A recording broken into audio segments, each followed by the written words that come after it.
में रखी हुई वस्तु का प्रतिबिंब विभिन्न स्थितियों में बनता है। इसमें से एक स्थिति को हम ले रहे हैं जब वस्तु अनंत पर रखी हो। फर्स्ट टॉपिक है आपका, जब वस्तु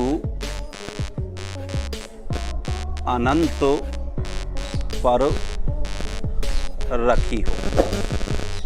ये इसका एक पहला टॉपिक है और इसी तरह से टॉपिक वाइज हम आपको ये स्टेटमेंट देंगे कि अवतन दर्पण के सम्मुख विभिन्न स्थितियों में रखी हुई वस्तु का प्रतिबिंब कहाँ और कैसा किस प्रकार बनता है, और इसकी हम परिभाषा भी, लेकिन परिभाषा को हम लिखाएंगे नहीं, लिखने से पहले उसको समझाएंगे बाई फिगर, और उसके बाद हम देखते हैं कि इसकी कितनी सुगमता से हम परिभाषा बना देते हैं। तो इसके लिए एक हम क्या है, चित्र क्रिएट कर लेते हैं, चित्र को बना लेते हैं। तो चित्र के लिए देखिए इस जगह पर बच्चों ये देखता हूं मैं कि क्या है, एक इस तरह से एक अवतल दर्पण है। ये क्या है, एक दर्पण है और इस जगह पर हम डाल देते हैं ए। ये इसका ध्रुव P है, इसे P और इसे MPN एक अवतन दर्पण है। इस पैमाने की सहायता से मैं इसकी एक देखिए ये जो है मुख्य अक्ष को खींचे देता हूं। इस मुख्य अक्ष को खींचने के बाद इस तरह से ये क्या है कि हमारी एक इस जगह पे मान लेते हैं कि P है, तो इस जगह पे हम O, ये हमारी एक मुख्य अक्ष है। इसकी ये जो दूरी है ये हमारा क्या है, इसका मुख्य फोकस है, मुख्य फोकस, और इसकी जस्ट डबल इस जगह पर क्या है, ये इसकी वक्रता केंद्र है। क्या है, ये इसका वक्रता केंद्र C है। अब वक्रता केंद्र से दूर कहीं जाकर के ये कोई हमारा अनंत पे जाकर के ये एक इस तरह से कोई एक वस्तु रखी है। इसको मैं बाई फिगर इस जगह पे लाइन खींच के दिखाई देता हूँ। ये एक वस्तु रखी है, इसको हम क्या इस तरह से रख देते हैं और इसका नाम दे देते हैं हम AB। क्या नाम दे देते हैं, AB। अब ये अवतन दर्पण के सम्मुख है। अवतन दर्पण का नाम क्या है हमारा, MPN, एक अवतन दर्पण है। इसके सम्मुख AB कोई वस्तु अनंत पर रखी हुई है। कहाँ रखी हुई है, अनंत पर। अब अवतन दर्पण द्वारा प्रतिबिंब को बनाने के बारे में जो शर्तें हैं, जो हमारे साथी ने बताई थी आपको कि इसमें प्रतिबिंब खींचने के लिए हमें कम से कम 2 कंडीशन फॉलो करनी पड़ती हैं और उसके लिए 3 शर्तें होती हैं। पहली तो कि एक किरण, जो किरण मुख्य अक्ष के समांतर जाती है वह दर्पण से परावर्तन के पश्चात उसकी पाबंदी होती है कि यह मुख्य फोकस से होकर के निकलेगी। तो एक किरण या तो हम यूँ डाल सकते हैं, अथवा दूसरी किरण जो किरण मुख्य फोकस से होकर के जाती है वो लेंस दर्पण से परावर्तन के पश्चात मुख्य अक्ष के समांतर हो जाती है। और तीसरी होती है कि जो किरण वक्रता केंद्र से होकर के जाती है दर्पण से परावर्तन के पश्चात वक्रता केंद्र से ही होकर वापस चली जाती है। तो इनमें से ये 3 रूल हैं, इन 3 रूलों में से किन्हीं 2 रूलों को इसमें फॉलो कीजिए और उससे हमें प्रतिबिंब की स्थिति मालूम पड़ जाती है। तो पहली हम किरण को देखिए, इस पे हम डाल रहे हैं कहाँ से, मुख्य फोकस से होकर के, कहाँ से, मुख्य फोकस से होकर के डाल रहे हैं। तो देखिए ये इस तरह से लिया और यूँ रखने के बाद और इस जगह से देखिए हम क्या कर रहे हैं कि ये किरण ये यहाँ से ऐसे होते हुए ये जा रही है और जाने वाली किरण को हम इस तरह से शो कर देते हैं।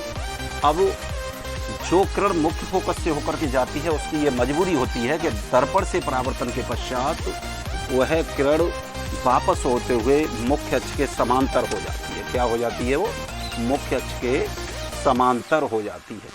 तो अब इस जगह पे देखिए हम ये किरण क्या होगी कि यहाँ से लेकर के ये किरण इस तरह से,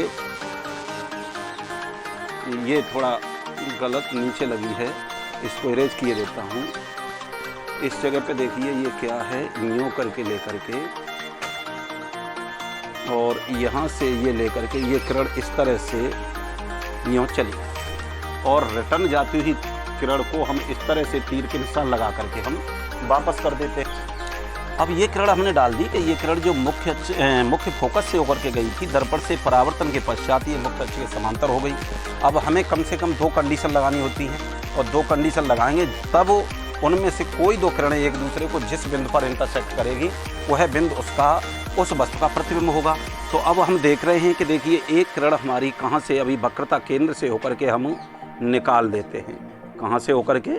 वक्रता केंद्र से होकर के। वक्रता केंद्र से होकर के यहाँ से हम ऐसे डाल देते हैं और यहाँ से ये किरण जाएगी इस तरह से, यूँ निकल जाएगी। यहाँ से जाती हुई किरण इस तरह से हम दिखाएंगे, लेकिन इस किरण की खासियत होती है कि वक्रता केंद्र से होकर जाने वाली किरण दर्पण से परावर्तन के पश्चात वह उसी मार्ग से वापस जाती हुई प्रतीत होगी, वहीं से होकर के वो निकल जाएगी। अब हम देख रहे हैं कि ये दोनों किरणें किस जगह पर, इस जगह पर इंटरसेप्ट कर रही हैं, तो इसका जो प्रतिबिंब बनाएंगे वो इस जगह पे इस तरह से उल्टा प्रतिबिंब देगा। अब इस जगह पे उल्टा प्रतिबिंब ये बनता हुआ दिखाई देगा, इसे हम कर देंगे A' और B'। तो बच्चों ये देखिए फिगर से हमने इसकी कंडीशन को समझ लिया है कि अवतल दर्पण के सम्मुख अनंत पर रखी वस्तु का प्रतिबिंब कैसे। तो इसके लिए हम ये एक और कंडीशन होती है कि यहाँ से होते हुए यूँ डाल दी तो यूँ निकलते तो थोड़ा बहुत छोटा बिंदु आकार का एक प्रतिबिंब बनता, लेकिन इस जगह पर मैंने ये किरणें इस नियम के लिए, इस अवतल दर्पण द्वारा प्रतिबिंब के बनने के लिए या किसी भी दर्पण द्वारा प्रतिबिंब के बनने के लिए सिर्फ और सिर्फ हमें 2 विधियों का यूज करना है। 2 किरणें एक दूसरे मार्ग से निकालनी है और जिस बिंदु पर जाकर के वो किरणें इंटरसेप्ट करेगी वही बिंदु उस वस्तु का प्रतिबिंब होगा। तो इस जगह पर ये प्रतिबिंब बन गया है। अब हमें इसमें कुछ रटना नहीं है, न कुछ रटना है न कुछ करना है, केवल आपको ये विधि याद रखनी है। उसके बाद इसकी लिख देते हैं हम परिभाषा, कहाँ कैसा क्या बनेगा। तो परिभाषा के अंतर्गत हम आ जाते हैं। आपको ये भी नहीं रटना है कि परिभाषा कैसे बनेगी। अब इस स्केल को मैं रखे देता हूँ। अब देखिए परिभाषा के लिए क्या है, ये क्या है, अवतल दर्पण, इसके सम्मुख क्या रखी है वस्तु, कहाँ रखी है, अनंत पर। तो आप लिखेंगे अवतल दर्पण के सम्मुख, सम्मुख में सामने होता है, सम्मुख कहाँ रखी है वस्तु, अनंत पर। सम्मुख अनंत पर रखी वस्तु का प्रतिबिंब, प्रतिबिंब कहाँ है, ये दर्पण के ही सामने है। तो इस जगह पर दर्पण के सामने कहाँ पर बन रहा है, मुख्य फोकस पर। तो मुख्य फोकस पर। अब इसकी एक खासियत होती है बच्चे दर्पण के लिए कि जिधर वस्तु रखी है उधर ही अगर प्रतिबिंब बन रहा है तो वो कैसा होगा, वास्तविक होगा। कैसा होगा, वास्तविक फोकस पर। तो क्या होगा, ये देखिए दर्पण में है, जे वस्तु रखी है उसी ओर है, तो कैसा है, वास्तविक। अब आपको ये दिखाई दे रहा है सीधा है या उल्टा, तो आपको दिखाई दे रहा है उल्टा। तो उल्टा तथा अब वस्तु के सापेक्ष प्रतिबिंब दिखाई दे रहा है आपको किस प्रकार का है, छोटा है। तो वास्तविक उल्टा तथा वस्तु से छोटा बनता है, वस्तु से छोटा बनता है। क्या आपको बस केवल रटना नहीं है इसमें, अगर ये चित्र आपने क्रिएट कर लिया तो चित्र से ही बन जाएगा कि कौन सा दर्पण है, अवतल दर्पण के सम्मुख अनंत पर रखी वस्तु का प्रतिबिंब दर्पण के सामने। दर्पण के सामने ही अगर पीछे जाता तो पीछे लिखते, दर्पण के सामने किस पर बन रहा है, मुख्य फोकस पर। मुख्य फोकस पर वास्तविक उल्टा भी है तो उल्टा लिख दिया, तथा वस्तु से छोटा बनता है। आपको MNP जो किताबों में परिभाषा लिखी होती है उस तरह से इसका अनुसरण नहीं करना है कि MN पर रखी हुई वस्तु का यहाँ से किरण जाती है वो करेगी, ऐसा कुछ नहीं है।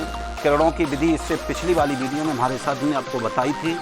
अगर आपने वो वीडियो नहीं देखी है तो उसे आप देख लें, उसकी लिंक इस वीडियो के डिस्क्रिप्शन बॉक्स में दे दी जाएगी और उससे आप देख लेंगे कि दर्पण द्वारा प्रतिबिंब के बनने की 3 शर्तें बताई थी। पहली किरण दर्पण की मुख्य अक्ष के समांतर डाली जाती है और मुख्य अक्ष के समांतर जाने वाली किरण दर्पण से परावर्तन के पश्चात मुख्य फोकस से होकर के जाती है। दूसरी, मुख्य फोकस से होकर जाने वाली प्रकाश की किरण दर्पण से परावर्तन के पश्चात मुख्य अक्ष के समांतर हो जाती है। और तीसरी, दर्पण के वक्रता केंद्र से होकर जाने वाली प्रकाश की किरण दर्पण से परावर्तन के पश्चात वक्रता केंद्र से ही होकर वापस चली जाती है। और इन तीनों विधियों में से किन्हीं 2 विधियों को एक साथ प्रयुक्त करके हम दर्पण द्वारा प्रतिबिंब का बनना सीख जाते हैं। इसके बाद हम देखेंगे अगला वाला टॉपिक जो आएगा कल की वीडियो में, वो मिलेगा आपको जब वस्तु अनंत और वक्रता केंद्र के बीच रखी हो। तब तक के लिए